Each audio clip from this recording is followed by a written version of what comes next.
Welcome and thank you for joining me today for day 283 of Bible in a Year New International Version. Today we'll be going over Matthew 25 and 26.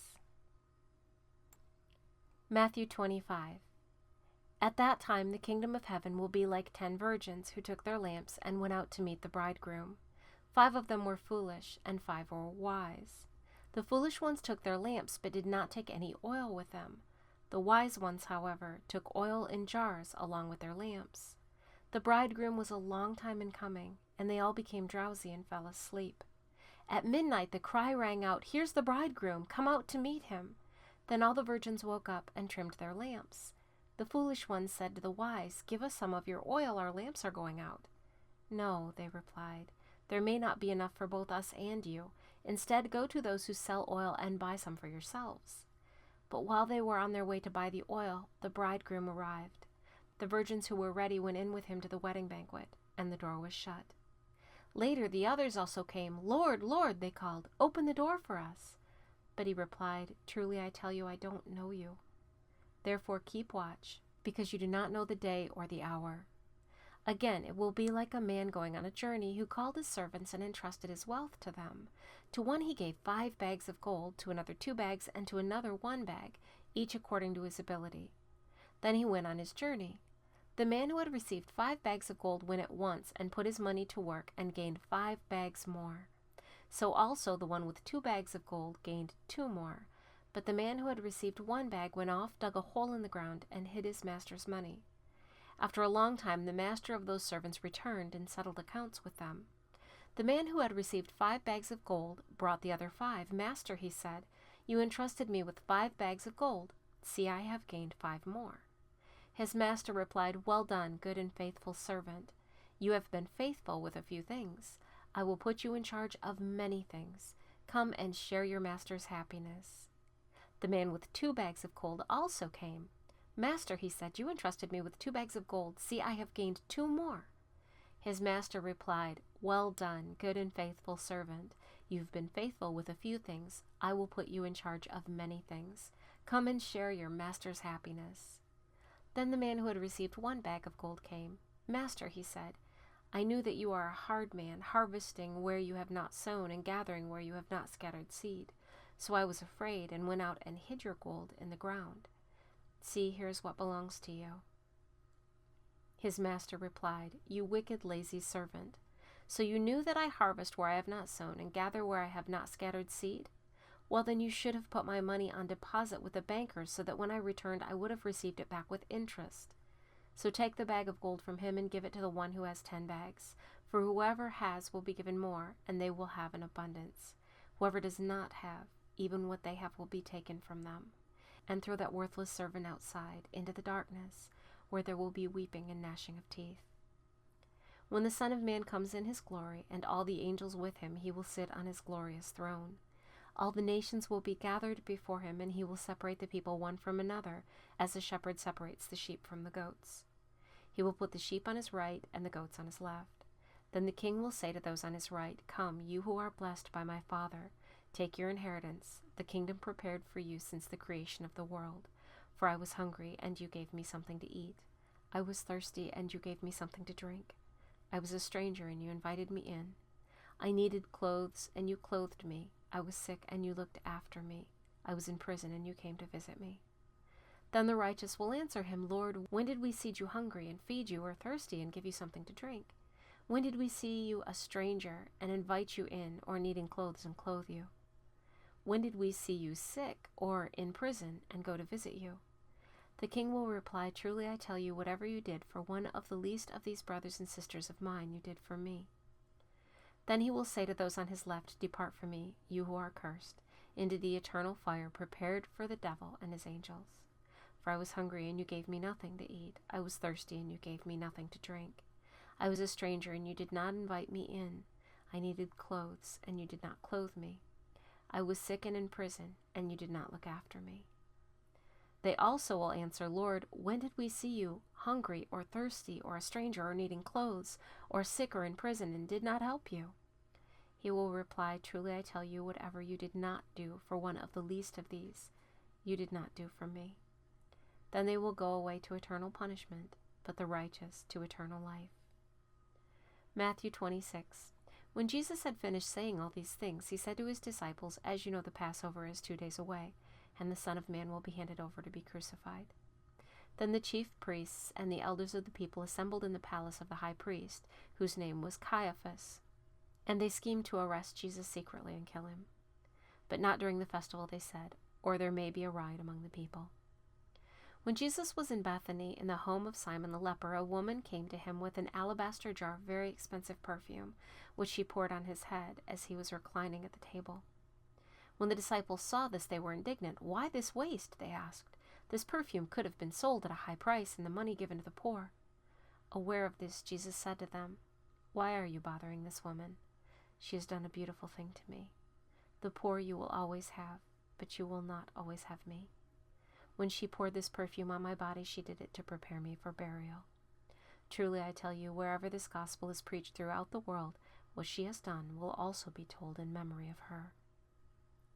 Then one of the 12, the one called Judas Iscariot, went to the chief priests and asked, "What are you willing to give me if I deliver him over to you?" So they counted out for him 30 pieces of silver. From then on, Judas watched for an opportunity to hand him over. On the first day of the festival of unleavened bread, the disciples came to Jesus and asked, "Where do you want us to make preparations for you to eat the Passover?" He replied, "Go into the city to a certain man and tell him, 'The teacher says, my appointed time is near. I am going to celebrate the Passover with my disciples at your house.'" So the disciples did as Jesus had directed them and prepared the Passover. When evening came, Jesus was reclining at the table with the 12, and while they were eating, he said, "Truly I tell you, one of you will betray me." They were very sad and began to say to him one after the other, "Surely you don't mean me, Lord." Jesus replied, "The one who has dipped his hand into the bowl with me will betray me. The Son of Man will go just as it is written about him. But woe to that man who betrays the Son of Man. It would be better for him if he had not been born." Then Judas, the one who would betray him, said, "Surely you don't mean me, Rabbi." Jesus answered, "You have said so." While they were eating, Jesus took bread, and when he had given thanks, he broke it and gave it to his disciples, saying, "Take and eat, this is my body." Then he took a cup, and when he had given thanks, he gave it to them, saying, "Drink from it, all of you. This is my blood of the covenant, which is poured out for many for the forgiveness of sins. I tell you, I will not drink from this fruit of the vine from now on until that day when I drink it new with you in my Father's kingdom." When they had sung a hymn, they went out to the Mount of Olives. Then Jesus told them, "This very night you will fall away on account of me, for it is written, 'I will strike the shepherd, and the sheep of the flock will be scattered.' But after I have risen, I will go ahead of you into Galilee." Peter replied, "Even if all fall away on account of you, I never will." "Truly I tell you," Jesus answered, "this very night before the rooster crows, you will disown me 3 times. But Peter declared, "Even if I have to die with you, I will never disown you." And all the other disciples said the same. Then Jesus went with his disciples to a place called Gethsemane, and he said to them, "Sit here while I go over there and pray." He took Peter and the 2 sons of Zebedee along with him, and he began to be sorrowful and troubled. Then he said to them, "My soul is overwhelmed with sorrow to the point of death. Stay here and keep watch with me." Going a little further, he fell with his face to the ground and prayed, "My Father, if it is possible, may this cup be taken from me. Yet not as I will, but as you will." Then he returned to his disciples and found them sleeping. "Couldn't you men keep watch with me for 1 hour?" he asked Peter. "Watch and pray so that you will not fall into temptation. The spirit is willing, but the flesh is weak." He went away a second time and prayed, "My Father, if it is not possible for this cup to be taken away unless I drink it, may your will be done." When he came back, he again found them sleeping, because their eyes were heavy. So he left them and went away once more and prayed the 3rd time, saying the same thing. Then he returned to the disciples and said to them, "Are you still sleeping and resting? Look, the hour has come, and the Son of Man is delivered into the hands of sinners. Rise, let us go. Here comes my betrayer." While he was still speaking, Judas, one of the 12, arrived. With him was a large crowd armed with swords and clubs, sent from the chief priests and the elders of the people. Now the betrayer had arranged a signal with them. "The one I kiss is the man. Arrest him." Going at once to Jesus, Judas said, "Greetings, Rabbi," and kissed him. Jesus replied, Do what you came for, friend." Then the men stepped forward, seized Jesus, and arrested him. With that, one of Jesus' companions reached for his sword, drew it out, and struck the servant of the high priest, cutting off his ear. "Put your sword back in its place," Jesus said to him, "for all who draw the sword will die by the sword. Do you think I cannot call on my Father, and he will at once put at my disposal more than 12 legions of angels? But how then would the scriptures be filled that say it must happen in this way?" In that hour Jesus said to the crowd, "Am I leading a rebellion that you have come out with swords and clubs to capture me? Every day I sat in the temple courts teaching, and you did not arrest me, but this has all taken place that the writings of the prophets might be fulfilled." Then all the disciples deserted him and fled. Those who had arrested Jesus took him to Caiaphas, the high priest, where the teachers of the law and the elders had assembled. But Peter followed him at a distance right up to the courtyard of the high priest. He entered and sat down with the guards to see the outcome. The chief priests and the whole Sanhedrin were looking for false evidence against Jesus so that they could put him to death. But they did not find any, though many false witnesses came forward. Finally, 2 came forward and declared, "This fellow said, 'I am able to destroy the temple of God and rebuild it in 3 days.'" Then the high priest stood up and said to Jesus, "Are you not going to answer? What is this testimony that these men are bringing against you?" But Jesus remained silent. The high priest said to him, "I charge you under oath by the living God. Tell us if you are the Messiah, the Son of God." "You have said so," Jesus replied. "But I say to all of you, from now on you will see the Son of Man sitting at the right hand of the Mighty One and coming on the clouds of heaven."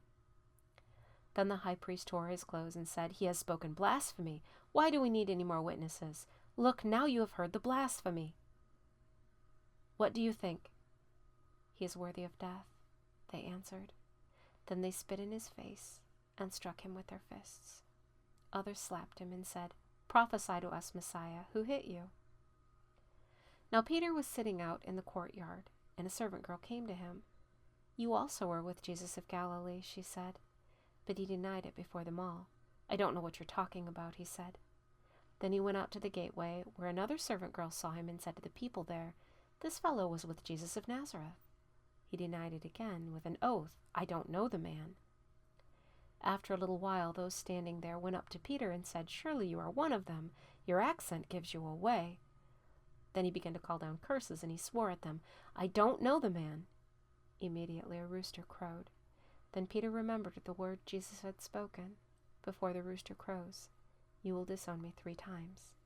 And he went outside and wept bitterly. Thank you for joining me today for day 283 of Bible in a Year, New International Version. I look forward to seeing you tomorrow for day 284.